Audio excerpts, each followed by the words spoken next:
Hello, everybody, and welcome back to The Dagger. My name is Ramsey Mack, and I'm joined by my co-host, Rajan J. Rao. And I want to start by saying that I'm sorry to any Knicks fans who are listening to this. If you guys listen to our finals preview pod, you'll know that both Rajan and I picked the Spurs, and we're going to pick the Spurs in 6. I actually leaned Spurs in 5. Although the next day, as Rajan knows, I took that back after thinking more about it, and I was like, Spurs in 7. And I guess I'll stick by Spurs in 7. Rajan, you let me know if you'll stick by Spurs in 6. But here we are. The Knicks are up 2-0 with Game 3 tomorrow, Monday night, stealing both games in San Antonio and now going into Gotham City, where the Spurs are probably, toast. But Rajan, how are you feeling about your pick? Yeah, well, initially I felt better than you because I said Spurs in 6 on the camera, which means that I at least believed the Knicks could win 2 games. Um, I'm now severely afraid for the Spurs, and I think part of it is we'll get into this later as the matchup difference. It may not be a completely difference in skill. Obviously, both teams are incredibly talented. Um, but I don't think anybody could have seen the Knicks taking both games. I think you could have said No. maybe they split in San Antonio, but to take Yeah. both and to come back in game one in such a dominant fashion, there's Yeah, not really many exactly. words to say. So It is I don't know, unpredictable. It's like it's crazy that they were able to do that. And even most Knicks fans probably who are optimistic would have been very happy going into MSG 1-1. But mhm.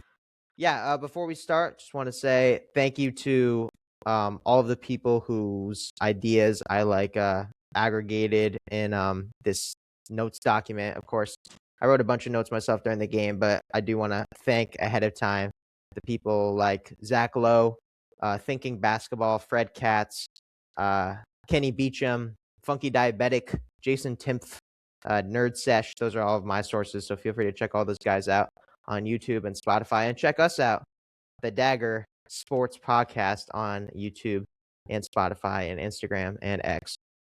All right, let's begin. Let's do it. The story of the game, of course, the Spurs started out pretty hot, right? And us fans, we're not Spurs fans, but I think you and I were kind of rooting for the Spurs to at least Right. keep the series Right. close and help our pick out. They started out great. The Knicks had a fantastic second quarter and outscored the Spurs 31-18. And then the Knicks took a pretty commanding lead. With 6 minutes left in the fourth quarter, they were up 97-83. And they had this persistent double-digit lead that the Spurs kept knocking on the door of, but never were able to knock down. And then, all of a sudden, it's completely gone. It's 97-97 with a 14-0 run over the course of like 3 or 4 minutes. I believe there are a couple reasons for that specific run. I do not think that Karl Anthony Towns was getting enough touches. I don't think that he was running the offense. And the reason that they were able to blow all of those points is because Brunson was participating in a lot more one-on-one actions. And I'll talk about why that was an advantage for the Spurs later. And then we traded some buckets between Wemby, Dylan Harper, Jalen Brunson, Anunoby. And then we have this sequence here. With 13 and a half seconds left, Jalen Brunson misses a 16-foot pull-up jump shot. This is exactly what the play-by-play says on ESPN. Again, the game was the Knicks were down by 1 at this point, so that would have been 2. Or sorry, no, it was I a think it tie was game at tied. that point. It was tie Yeah. game. Thank you. So that was for the Knicks to take the lead and pretty much win the game. But Brunson misses the shot, and as we know, he's Mr. Clutch. Martians had the death beam pointed at the earth. You're going to want Jalen Brunson in this league. But he misses that shot, and Victor Wembanyama gets the rebound. There's 11.8 seconds on the clock. And, of course, this is the play of the game that everyone's talking about. We're on a fast break, right? The Spurs have one timeout left. Mitch Johnson decides not to use it, at least not to use it immediately. And he trusts his guy, Wemby, with potentially dribbling it up the court or making some sort of pass. And that's exactly what he does. He passes it to Stephon Castle, who's maybe like 10 feet ahead of him. but not looking at him. Wemby passes the ball off Stefan's back, who Brunson is running with. Then Brunson sees that and turns around and steals the ball, adding to one of Brunson's 4 or 5 steals, I believe. And then Wemby, who's kind of like hurtling in that direction, ends up fouling Brunson. And in a play where the Spurs would have had complete advantage and been able to draw up a last-second bucket to, at the very least, go to overtime, now all of a sudden the Knicks have free throws. And it completely swings the game in their favor. Brunson makes one free throw. Then the Spurs do call timeout after getting a rebound. And Wemby misses the final shot. And, of course, Wemby missing that final shot, not much to scoff at. Difficult shots like that are very difficult. And even great players, LeBron, MJ, what have you, have missed countless game winners in their career. But Wemby, at the end of the day, did make the crucial error in that specific moment that cost the Spurs the chance at the win. So, yeah, Rajan, I have some thoughts about that, but what did you think about that sequence, first of all?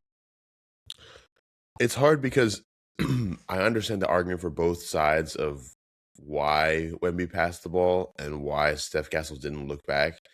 On one hand, you have a unicorn, as we refer to him, an alien, that has a guard skill set at 7, whatever his inches are, because no one knows. We have no idea. 5, 5, 6, who knows? maybe, Yeah. yeah. Nope. Happy 6-7 day, by the way, everybody. The thing is, Wemby has the skill set to dribble the ball up the court, and that's not a completely uncommon thing for him to do on a fast break. So I completely understand why Steph Castle wouldn't be looking back and wasting time with 11 seconds left. I mean, if Mitch Johnson hadn't already called a timeout at that point, he's probably not going to, as Wemby's dribbling the ball up. So if Steph Castle turns around and looks back, that's just costing them valuable time to get a game-winning shot up. But at the same time, I've seen some people online say, well, Steph Castle's their point guard. He should be always going to the ball no matter what. That should be his main priority. I honestly don't have a great, decisive answer for that, because it's completely based on how you view the game. I think I would lean towards Wemby should not have made that pass. He should have just trusted himself and what he's done all year in fast break opportunities, which is dribble the ball up himself. And then once you get past midcourt, of course someone's going to be looking for it. Then you can look for the shots. You have 11 seconds left. There's so much time. There's no need to force anything like that. Even if Wemby had taken 5 seconds to walk the ball up, there's still 6 seconds left for a shot. And at the worst, like you said, they go to overtime. They don't lose if they miss the shot. It's not a big deal. They go again. And they already have shown, Wemby has shown, that he can make things happen in overtime at the end of the games when he's tired. So I don't really know. Really don't know what happened. I mean, think about game 1 versus OKC where he makes that Steph Curry shot, right? That was on a kind of possession where, he's able to, I don't remember if he brought the ball up, but at the very least, he got an open shot from that far away. And maybe Mitch Johnson was comfortable with that kind of attempt. I think the thing that people weren't talking about enough is that while Stefan was not open, or maybe kind of was, but at least not looking at Wemby, De'Aaron Fox was looking at Wemby. He was still near the Spurs basket. And, of course, Wemby just didn't look at him. And that's no fault of De'Aaron's. I do not think it's Stefan's fault either. I don't blame him at all for expecting to bring the ball up. Mm-hmm.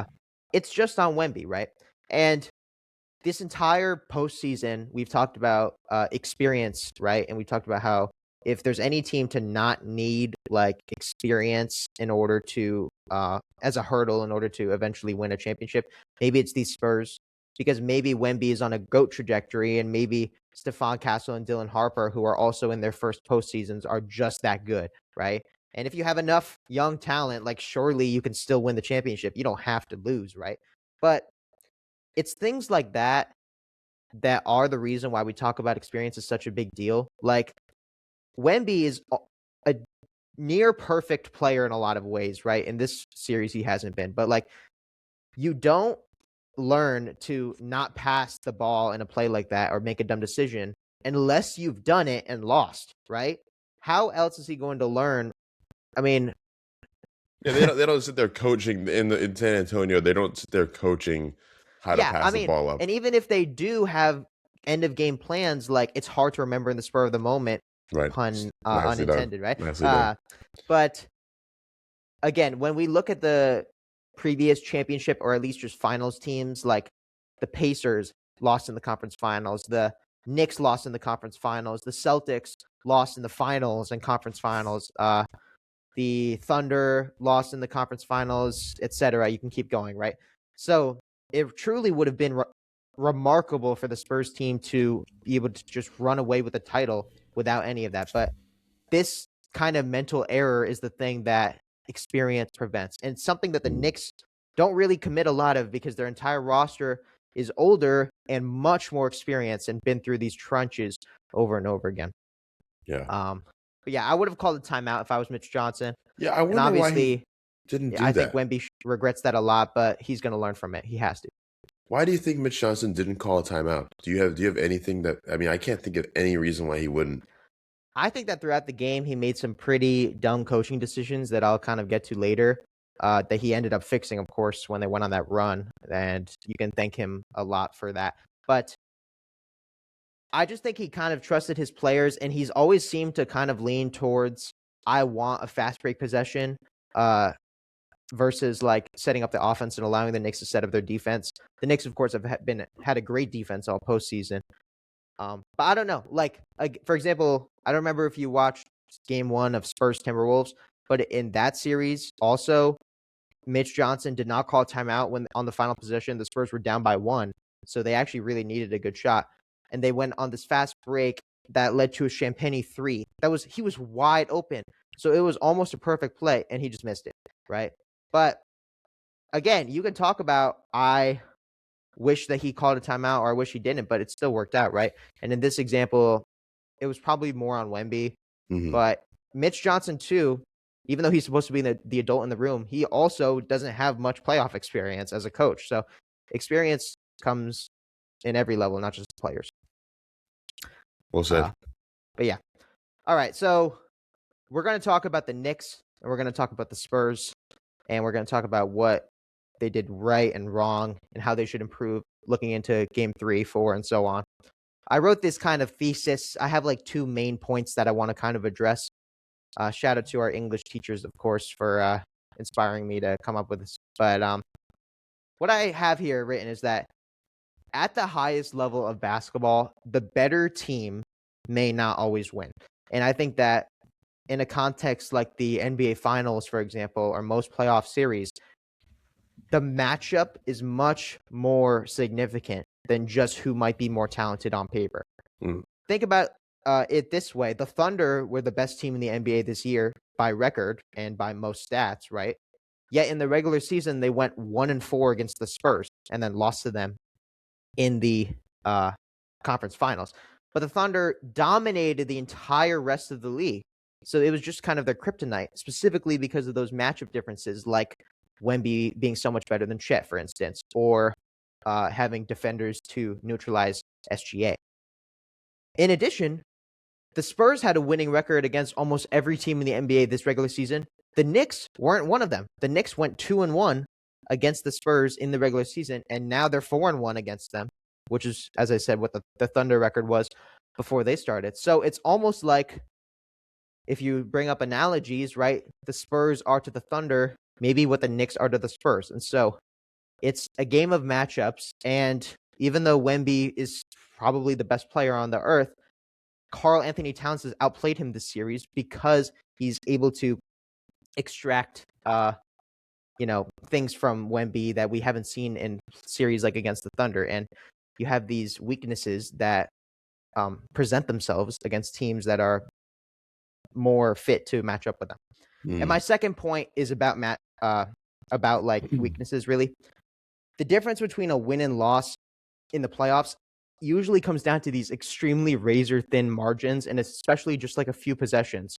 I mean, Wemby turning the ball over to Castle was a mistake, and then fouling Brunson was an even bigger mistake, right? And before that, there were other fouls that had led to the Spurs missing shots, and they missed a bunch of free throws too, right? So how do you win those games when you can't make mistakes like that? Well, I think it there's kind of a difference between being like maybe the best or the most top heavy or superstar heavy or most talented, or having the fewest weaknesses. And usually the team that has the most strengths also has the fewest weaknesses, right? Like, obviously. But I think in this circumstance, going in, the Spurs were favored for a reason, and we thought that they were the better team overall. But the Knicks just do everything right. It's very hard to take advantage of some part of their game because their entire roster from top to bottom is so extraordinarily good, and they're so well coached. And now they're up 2-0. And so that's kind of the second point I want to hit. And we'll kind of come back to those as we talk. By the way, we're not going to talk about the reffing. The reffing was bad in game 2. Tony Brothers, better watch out, but we're not talking about it. I'm not talking about free throw shooting. We're not going to talk about Legacy's all-time rankings, best player in the league, fake trades. If it comes up, maybe we'll mention something briefly, but we want to keep this in the context of the basketball game. And I've seen a lot of those overreactions online since game 1 and 2 have ended, by the way, about how Wemby's a fraud. And it's just like people are just going to talk no matter what. A week ago today, people were losing their minds at how well he played everything in the Thunder series, and how he's going to be the next GOAT. And okay, the Knicks are going to get swept, and the New York's going to burn to the ground. It still might burn to the ground. Honestly, we don't know, but maybe. Yeah, there's none of that. I want to talk a little bit about the thesis you have, because I absolutely agree. And I remember telling a bartender that I was watching the game out on Friday the exact same thing. That if he was a Knicks fan, and I saw him pumping his fist every single time that they would score, and naturally I'm going for the Thunder because I want to see the young team succeed. Whoa. No, never the Thunder. Let's never clip that. The Thunder. I'm going for the Thunder. No, Rajan no, don't do this. Don't do that. No, I'm going for the Knicks because I want the young team to win. Nope. And we started talking. It up again. Take it from the top, my man. I'm going for the late. I'm just kidding. I'm going for the Spurs because I want the young team to win. And this guy's a Knicks fan, and I see him pumping his fist, and so we started talking while he's like, right behind the bar. And he was like telling me that like he thinks that the reason they're going to win is because of how well their combination of bigs counters Wemby so well. But I was like saying, like, if this was Hartenstein and Chet, we could be having a different conversation here right now. If we had SGA being the problem offensively for the Knicks, like to go against, it could be a completely different world, because the Thunder seem like they'd be better equipped to handle a team with big men than the Spurs do. The Spurs play such a small brand of basketball, and even their big guy is not exactly physically dominating in the same way, like that he's a big body, the way that Cat is a big body, or Hartenstein's a big body, or Mitchell Robinson's a big body. I think it's worth mentioning that because, again, when people are overreacting, people love to toss around the words frauds and just got lucky and had an easy postseason, whatever. One is that it does not matter what team you are, what the postseason looked like. It's never easy to get to the championship, no matter what. The finals are the pinnacle of basketball. There's no way to just say, oh yeah, the Spurs are a bad team because they lost 2 games at home. I mean, it's not completely unsalvageable. This is exactly how 2021, the 2021 Bucks ended up winning. They lost the first 2, and then they came back 4 straight. I just wanted to say that because I think that it's important to clarify that just because we're saying that the Knicks are definitely better equipped to beat the Spurs has no, it's no knock on the Spurs. For all we know, as you said, the Spurs might be to the Thunder what the Knicks are to the Spurs, and the Thunder could be that to the Knicks. We really don't know. So Just wanted to throw it out there. Well said, man. All right. So let's begin with talking about the Knicks and how they're winning. We're going to start with the offense and then a little bit of the defense. And the offense has to begin with Karl Anthony Towns. Yes, it does. Of course, you have 1A and 1B stars for this team, and Brunson is the more superstar figure, and he's the more clutch. And so we'll talk about him in a sec. But Karl Anthony Towns in game 2, 21 points, 13 rebounds, 3 offensive rebounds, 10 defensive, and 4 assists. And in a 1-point win, he was plus 11. So in the minutes where he wasn't on the floor, they lost them by 10 points, right? Just kind of a proxy for his effect. Cat is a complete revelation. I don't really know how to describe what he's better in. He's a better playmaker than he was during the regular season, significantly. He's a much better defender. We used to kind of think Cat was like a mid defender, right? If we were to have conversations, but That now was the stigma when we were talking about this potential series. exactly. That, And now he's completely locking up Wemby. So we totally underestimated him. He's an incredible shooter. Obviously, the entire team is. Like, there's literally, I don't know if there's anything wrong with this guy.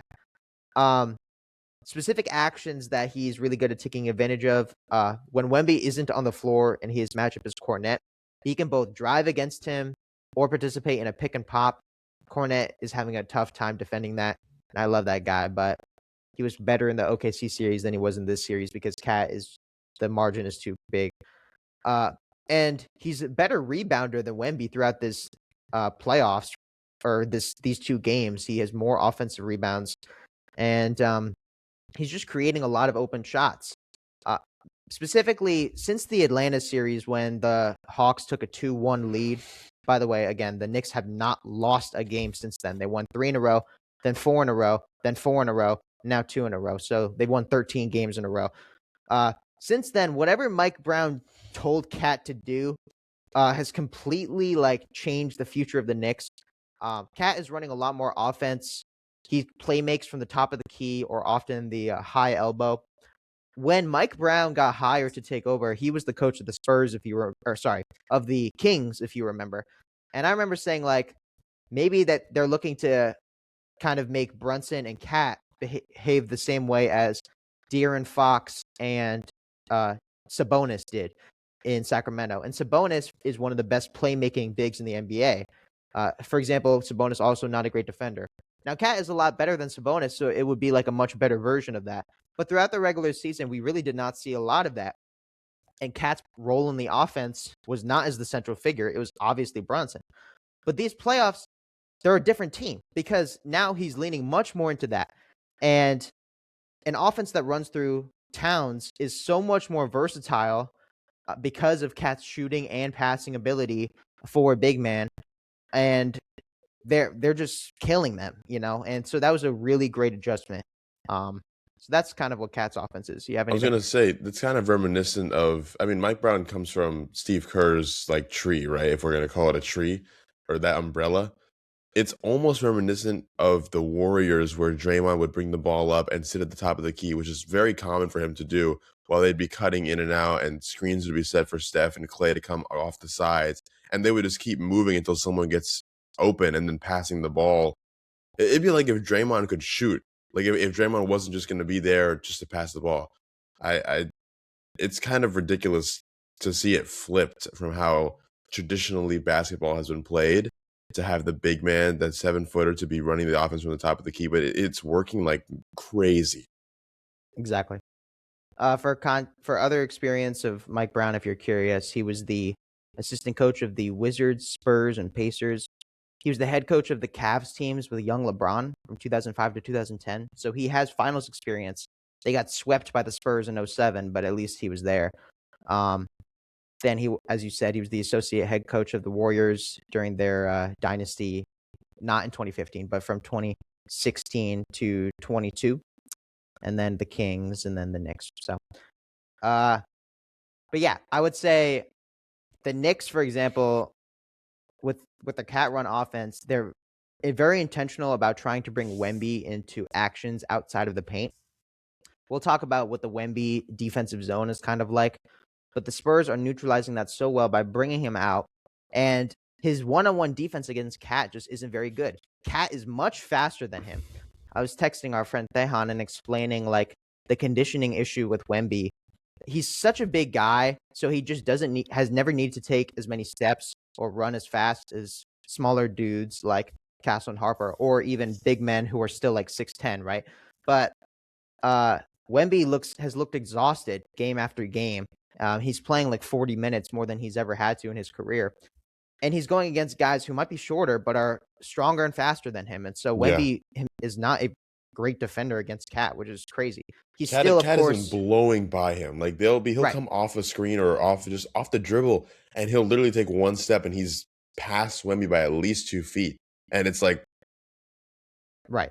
And so it's impossible for the Spurs to deal with him. In terms of how to defend Cat, I'll talk about that later, but there's almost no answer. I just think that there's other weaknesses that the Spurs have to try to exploit. But if I were the Knicks, I would continue leaning into him. And I think that he's a really strong chance for Finals MVP. We'll mention the odds at the end of the pod. Yeah. Okay. yeah, So let's talk about Brunson. Jalen Brunson in game 2, 20 points, 5 rebounds, 6 assists, 5 steals. Now, his shooting percentage, not great. He went 7 for 25, took a lot of shots and missed a lot of them, and he made 4 free throws. Now, this is kind of a take that I agree with. This is from Andrew Fenichel, and I don't believe that the efficiency issue for Brunson is that significant. I think that at the end of the day, it's more important to score and shoot more than it is to have extremely good shot selection, right? And so in a perfect world, Brunson would have passed on 10 of those misses and would have led to a 3 from McHale or OG or Shamet. That's probably a better shot. But Brunson is your guy. And if your team is winning the possession battle via steals, forcing turnovers, right? Second chance points, offensive rebounds, then there's no issue with a guy like Jalen Brunson taking a bunch of mid-range shots. That's what he's there to do. And I think it's okay to live and die by him because he's so good. Offensive rebounding generally generates threes. I think they have a shoot it at an extremely high clip after an offensive rebound.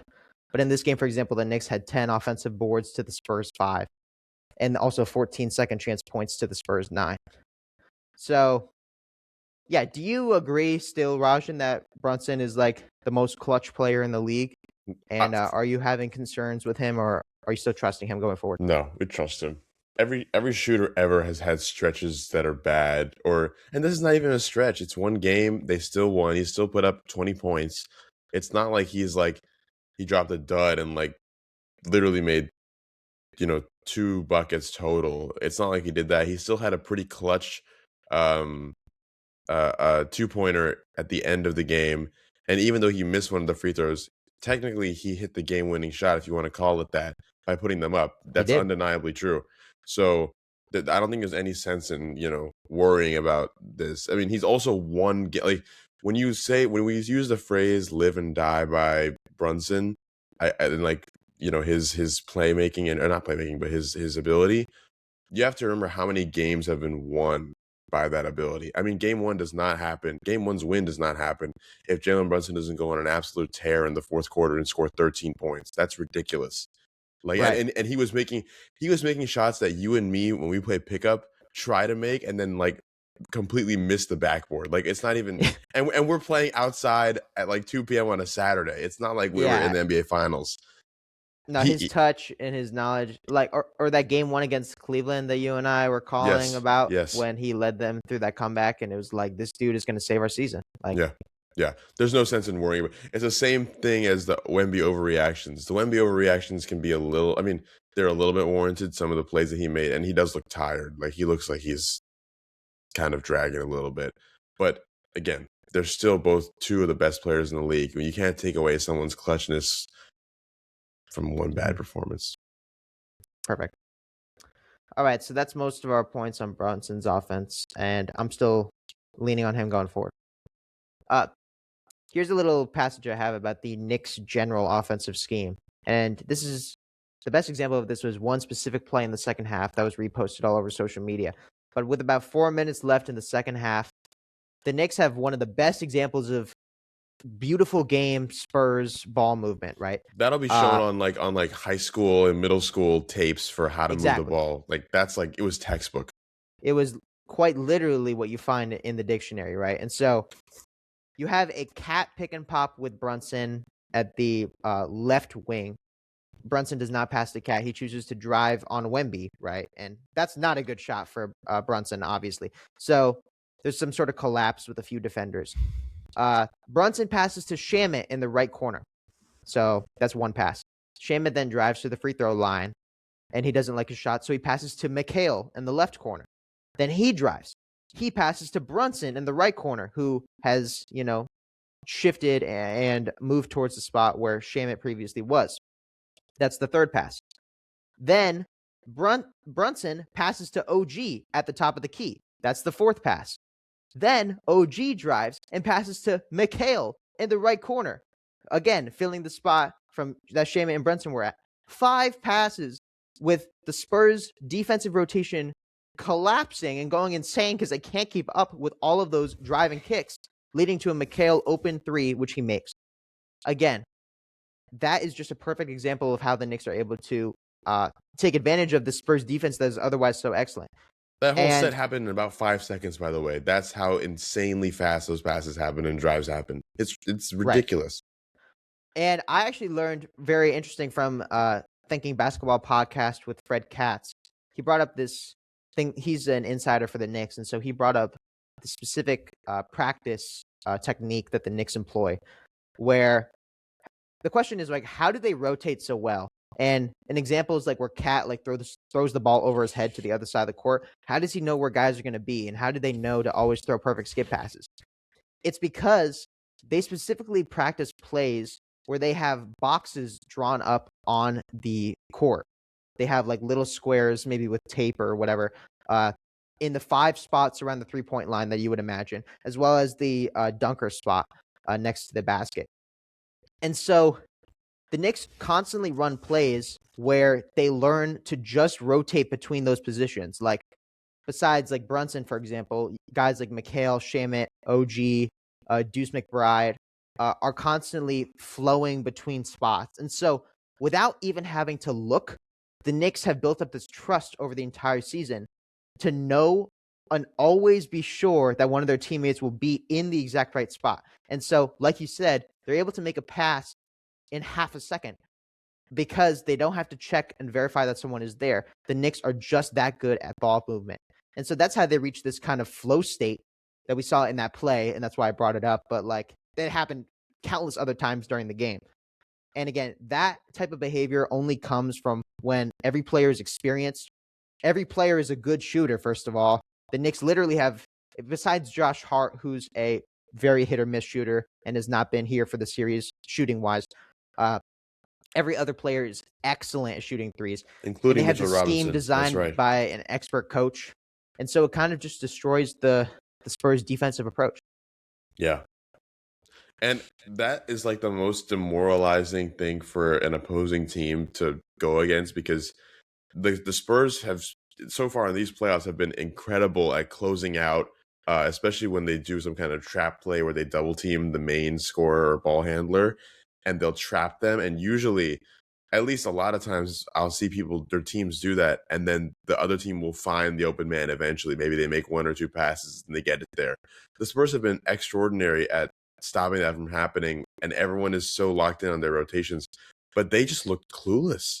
Because I don't know how, that is so much passing. It feels like it has to be something that's completely premeditated, which of course you just mentioned, like they practice this. But like, I don't really know if there's a way to defend it. Like, no, not really. There's not. We'll talk about how the double teaming on Brunson is actually very bad for the Spurs. We'll mention that in a moment. But okay, yeah, some other players I want to hit on just briefly before we move on to the defensive side. Josh Hart, one of the best basketball IQs in the whole league. He's been like exceptional throughout his career. In game 2, he played decently well, but in game 1, he had one of the most awesome stat lines of all time. He was 1 for 5 from 3 and 3 points. But guess what? 15 rebounds, 6 assists, 4 steals, and 1 block. Again, you can verify for me. I think he's like 6'5" or 6'6", but he's one of the strongest and most intelligent players in the league because he's constantly putting himself in the right position to get a rebound, for example, or make a good pass, or intercept a ball in a passing lane. And so credit to Josh Hart. I'm not saying anything that's new. We already knew all of this, but he's playing very well against these Spurs and against players who are similar to him but younger, right? Josh Hart's not even 6'6" or 6'5". He's 6'4". It's Okay. ridiculous. Yeah, there you go. That's Charles Barkley reincarnated. Yeah. OG played very well, 17 points. Mikal made 8 shots in a row after missing his first. He literally could not miss a mid-range or 3.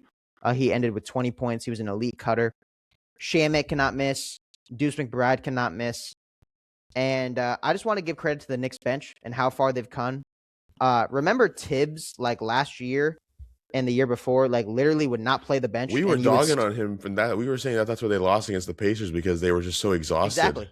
They were exhausted, and Brunson and Cat were playing like 44 minutes, right? And there was nobody that they trusted. Meanwhile, in this game, you had Mikal as the only starter on the court with Alvarado, Shamet, Deuce McBride, and Mitchell Robinson. And in those minutes without Brunson or Cat, they outscored the Spurs. Even when the Spurs checked in Wemby during that sequence, they still outscored them. So huge credit to Mike Brown and this groove that the Knicks have found themselves in with their bench. But yeah, they've come a long way. Mm-hmm. So let's move to the defense real quick. I had already mentioned that the Cat defense on Wemby is incredible. Wemby has some moves that he likes going to, like, you know, a pump fake or like a spin move. And Cat has just watched the tape, and he genuinely never gives in on any of those. He's very strong, and in this series, he's been better than Wembanyama, which you cannot say the same for almost any game in Wemby's like entire basketball career. But the defense is incredible. OG and Mikal, of course, are shutting down Spurs wings in like one-on-one defensive positions. And I noticed too that like some of the Spurs players are better three-point shooters, right? So they're getting closed out on very quickly, like Champagnie, for example, or De'Aaron Fox. But Castle, Harper, and Keldon Johnson, the Knicks are a little bit slow to closing on them, and it's working to their favor. And, you know, the Knicks top to bottom are just a much better shooting team than the Spurs, and often that can be the death of you. It's pretty simple, right? Yeah, and credit to Alvarado as well for drawing a foul. I mean, yeah, just great plays all around from the Knicks defense. And this is the kind of defense that we've been seeing throughout these playoffs, but that we, even though they had a strong defense in the regular season, we were not confident against a juggernaut like the Spurs that they'd be able to do it. But clearly the Knicks are a juggernaut at this point, right?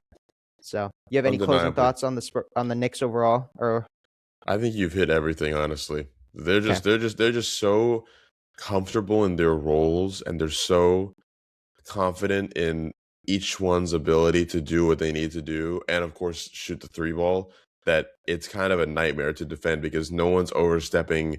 This is like the most perfectly engineered basketball team that has every aspect of the game, like super clutch scorer. They have a great grit guy, rebounder, defender, all you can do it, and then another one of those in OG. They have a great spot up shooter. They have the big man that can score and stretch the floor. They have the big man that can't shoot free throws but can somehow defend Wemby and be a bruiser. And then they have a bunch of guys that have different skill sets and they can all shoot the 3. So it's like, what do you really do against this? Yeah. I did not mention Mitchell Robinson's defense, but you're absolutely right. He's done a good job. And even though those end of game like plays against Wemby weren't perfect, you know, he's still across the board consistently like out rebounding him and out hustling him. The entire team is. And so looking forward, the Knicks just need to do more of everything they're doing, and especially rely more on Cat on the offensive end. On their defensive end, I think that they're doing a great job. I don't have too many like specific changes recommended, but Agree. All right, we're gonna take a brief break, and we'll be right back to talk about the Spurs. He's shacking a fool. What? He's shacking a fool. What? He's shacking a fool. What? Welcome back to the Dagger. Thank you, Rajan. We created the brilliant idea of macking a fool. So once we come up with a... No, you don't have to redo it. No. I'm going to redo it. We macking a fool. What? What? He's macking a fool. What? He's macking a fool. What? Ramsey is unemployed.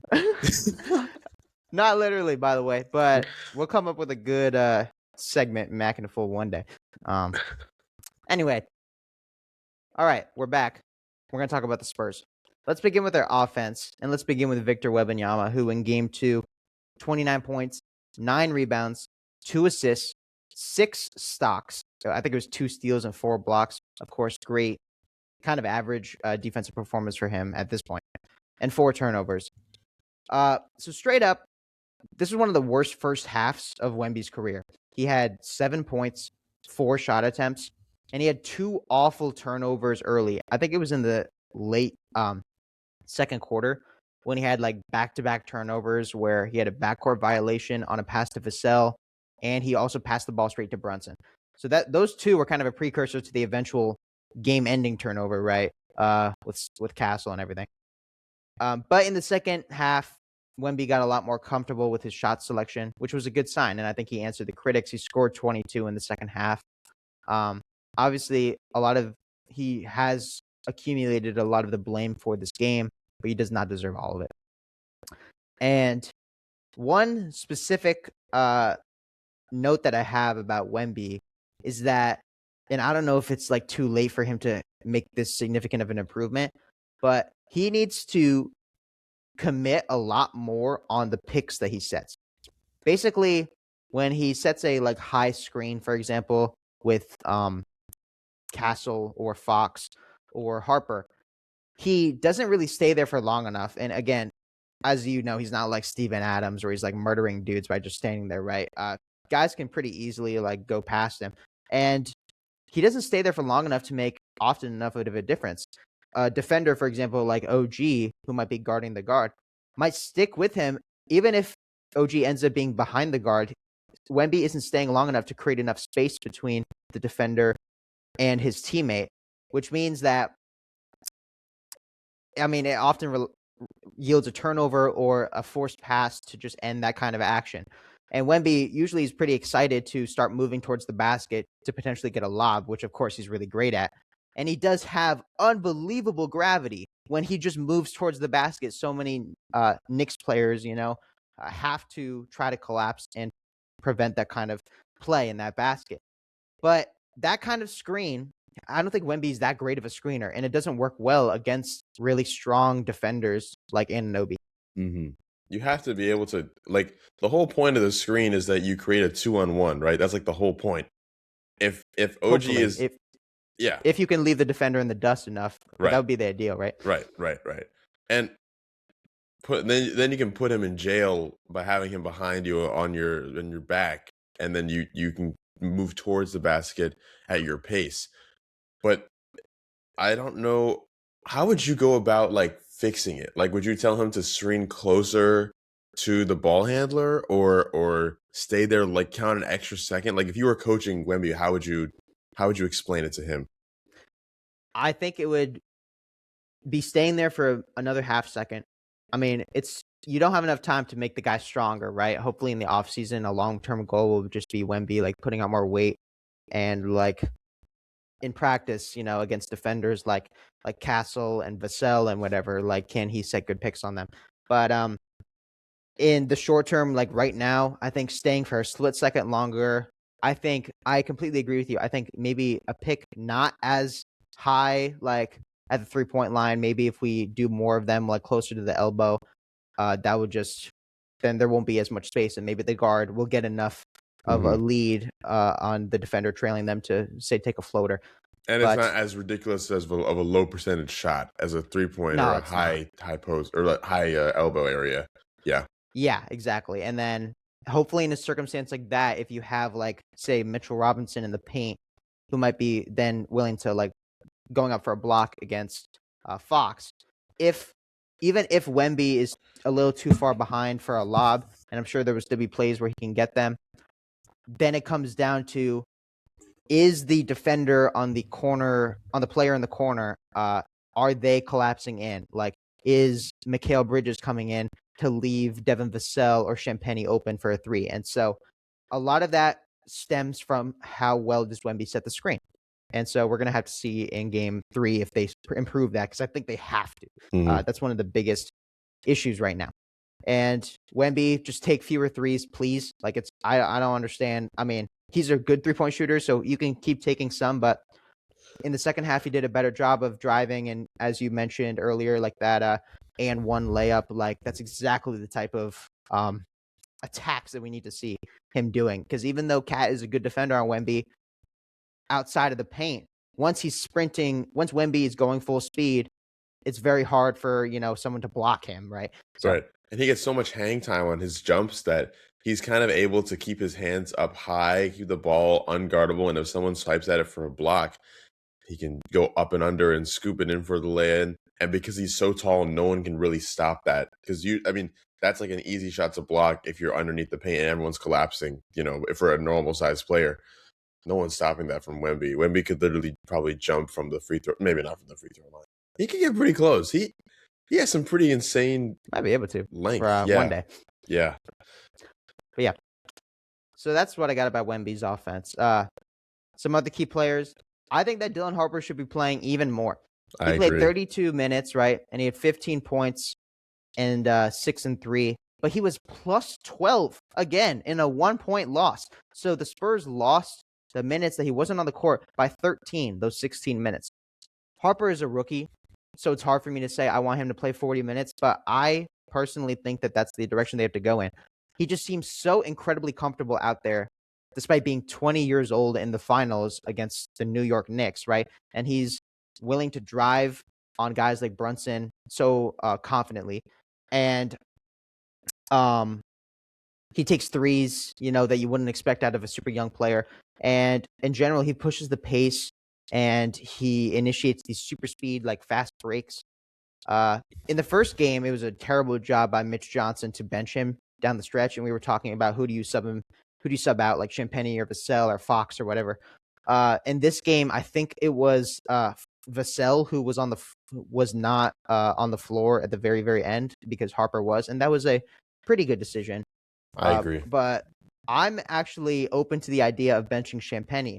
Now, Champagny is a better shooter than Vassell, so it can be a difficult question. But he's also their worst ball handler. And so Vassell, Castle, Fox, and Harper can all attack Brunson one-on-one. And that's one of the best offensive options that the Spurs have with their young guards.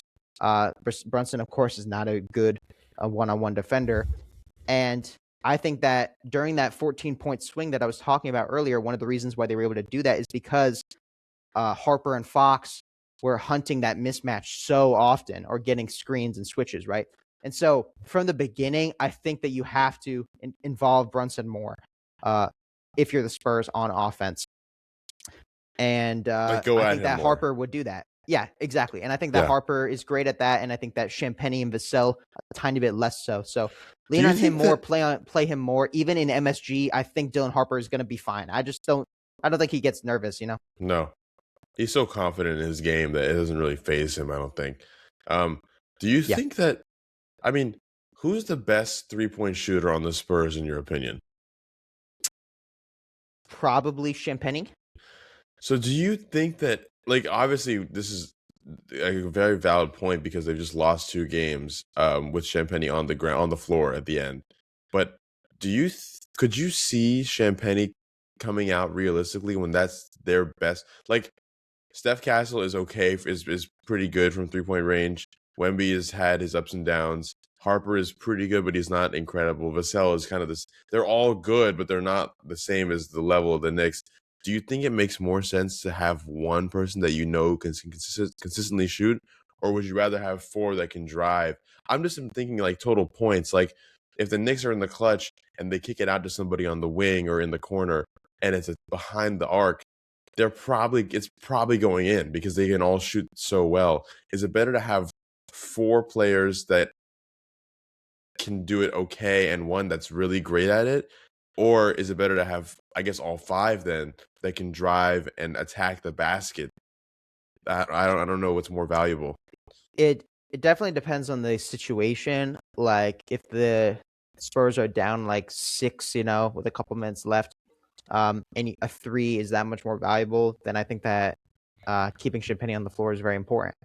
But maybe in a situation, for example, where the Spurs have a small lead that they're trying to preserve, it seems like often the most reliable play is a attack on Brunson. And if you play the 4 guards that aren't Champagnie out there with Wemby, then every single one of those 4 is a bad matchup against Brunson. And if you play Champagnie, Brunson actually can be put on, or his defensive assignment can be Champagnie, and that's not really an issue for the Knicks. And so that's kind of been a small problem late game. And of course, Champagnie is a great 3-point shooter, and if I were the Spurs, I wouldn't want to give that up necessarily, but it just depends on the game. If Champagnie comes out tomorrow and has like 6 threes going into the fourth quarter, you're not going to bench him. And if Vassell, for example, is having a much worse game, like that's an easy decision. Or if Harper, maybe the lights are a little bright. It is a hard call. We're not experts here. I just think that could be an interesting approach if Mitch Johnson wanted to change it up. I agree. Right. I think that Castle maybe needs to have a signature game. He's had like 14 and 17 points in the last 2 games. Just needs to be better on offense. And overall, the Spurs should increase their intensity and speed. But yeah. So let's move on to the defense. If you're good with that. Of course. So something that's a term that was kind of coined by Zach Lowe. He was talking about this like 1-man Wemby zone, right? Like Rajan, you're familiar with, of course, like a 3-2 zone. Sure. You have the power forward and center on the blocks, right? But of course, most of the season, Wemby has been doing a 4-1 zone because he literally he doesn't need anybody else in the paint with him. He's just that good of a defender with that length and that reach, and he can go anywhere and go from one corner to the other like with a few steps. And so the Spurs are able to keep him like in the paint or around the paint with 4 defenders kind of on the interior of the arc. That Wemby zone isn't working that great against the Knicks because that specifically works really well against teams that both, or at least one of the 2 exist. They either aren't a great 3-point shooting team or they aren't a great ball movement team. And as I described earlier with like the Knicks offense and they're trusting each other and them moving around the 3-point line and however nobody misses, they're really good at both of them. And so that general kind of scheme is not very effective against this team. And to move off that would be such a drastic change that I don't know if the Spurs will be willing to do it. I think in general, having Wemby not on a man, like kind of floating in the paint, is still a good choice. Otherwise, like keeping him on Cat or Josh Hart, there are certain circumstances where that could work. But just want to say like that hasn't been great. But the general like biggest note is about guarding Brunson, which you had mentioned before, like double teaming Brunson, right? For most of the first half, the Spurs decided to double team Brunson. Of course, he's their best guard scorer, but that was just such a terrible decision. It was constantly forcing Brunson to make a pass because it's a pretty easy decision. If I have 2 guys on me, someone's got to be open. So after a few passes, you would always find OG, Mikhail, Shamet, Deuce somewhere on the wing, right? And then it wasn't until the fourth quarter during that 14-point swing where the where the Spurs were guarding Brunson straight up one-on-one. And again, the 3-point shooting is too lethal around him. But Mitch Johnson made a good adjustment, and the end of game execution overall was like better because of that. But look, I sound like an idiot if I say I want to make Jalen Brunson make tough shots, because obviously he is incredibly good at that, right? And the Spurs aren't excited about forcing him to do that all game. Like, think about what he did against James Harden, right? But I just think like their wing defenders like Castle and Harper are extremely good. They're much better than most of the defenders that Brunson has had to face. And if you do more one-on-one, then the Knicks' ability to move the ball and find an open man becomes less powerful because, you know, people can stick on them or your zone doesn't generally have to rotate as much as if you had a double team. And it can get them out of like their rhythm, right? Right.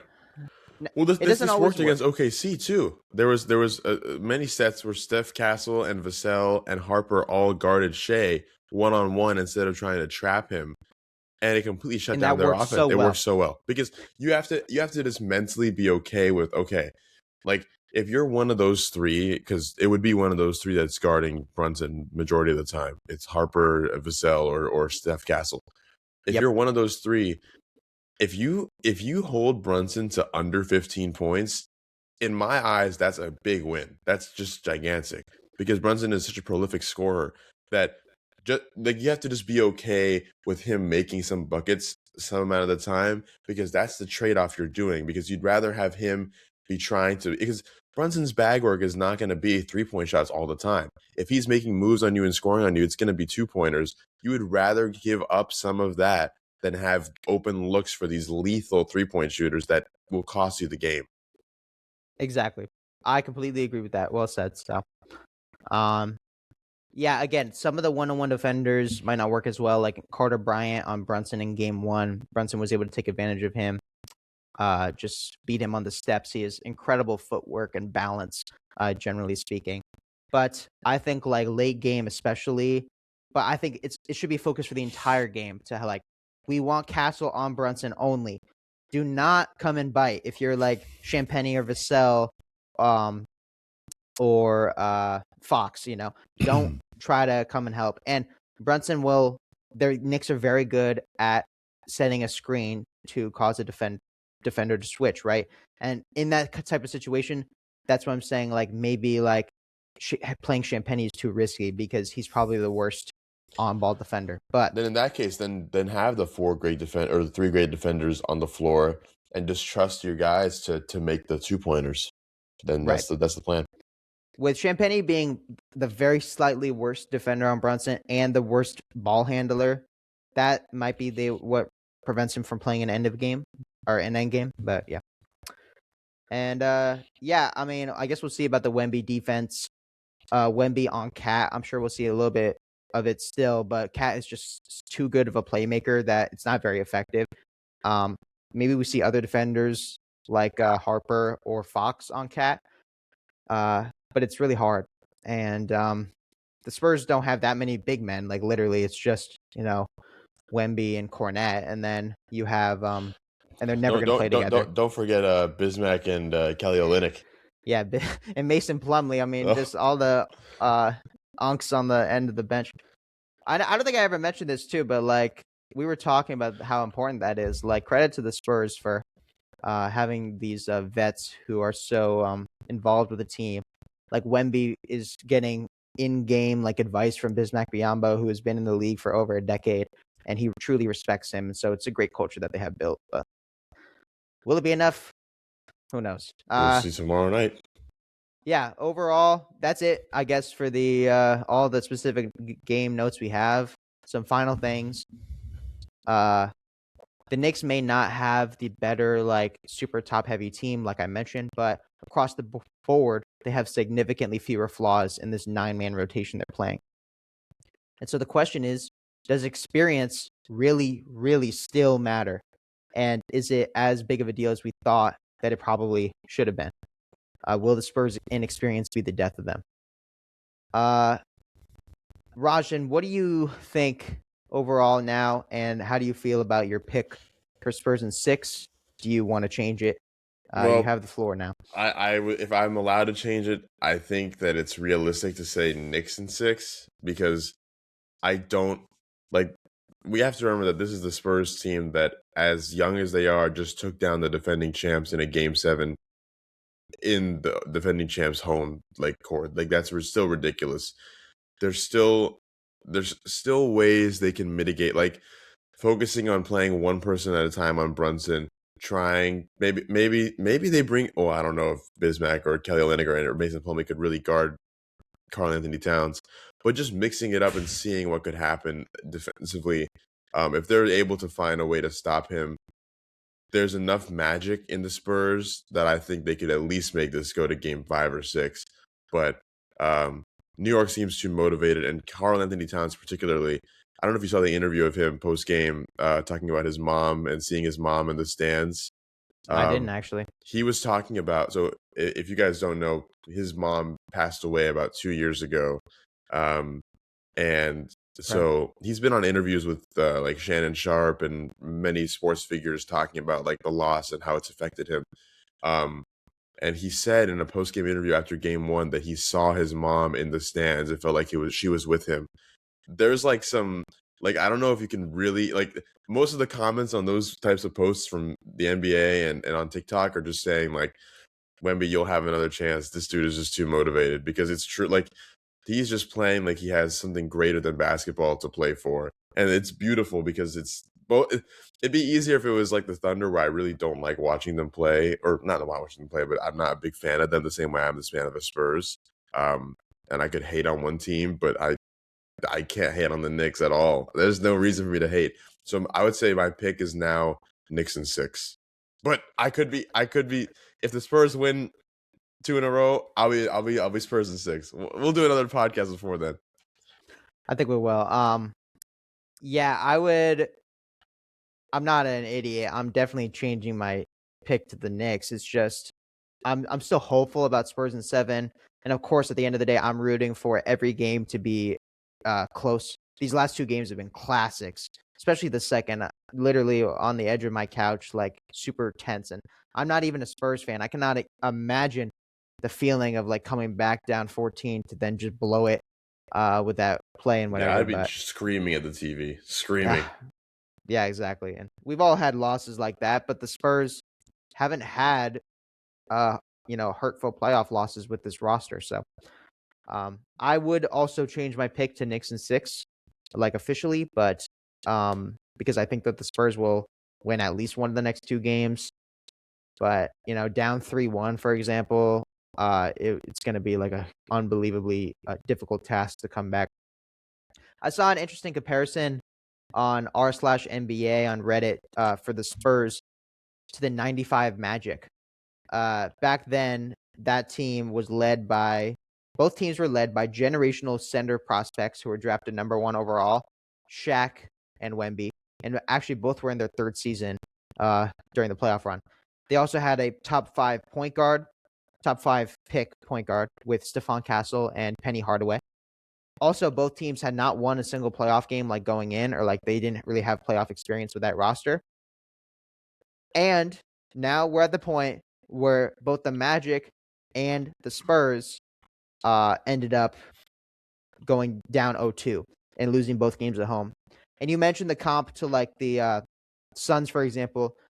I completely agree that obviously the Bucks came back and won that. But the issue is that the 2 games that the Suns won were on their home court, right? Oh, that's right. And Yeah. so the truth of the matter is that literally no team in NBA history has ever blown both of their games on their home court and come back and won. There have been 5 examples of teams coming back down 0-2, most recently the Suns, and then before that was 2016 because the Warriors actually took a 2-0 lead before 3-1. But there's only been 2 other examples before this. I forget the first one, but the second one was the Magic in 95, where the better team blew their first 2 games, and both times they lost. And that's a very, very small sample size.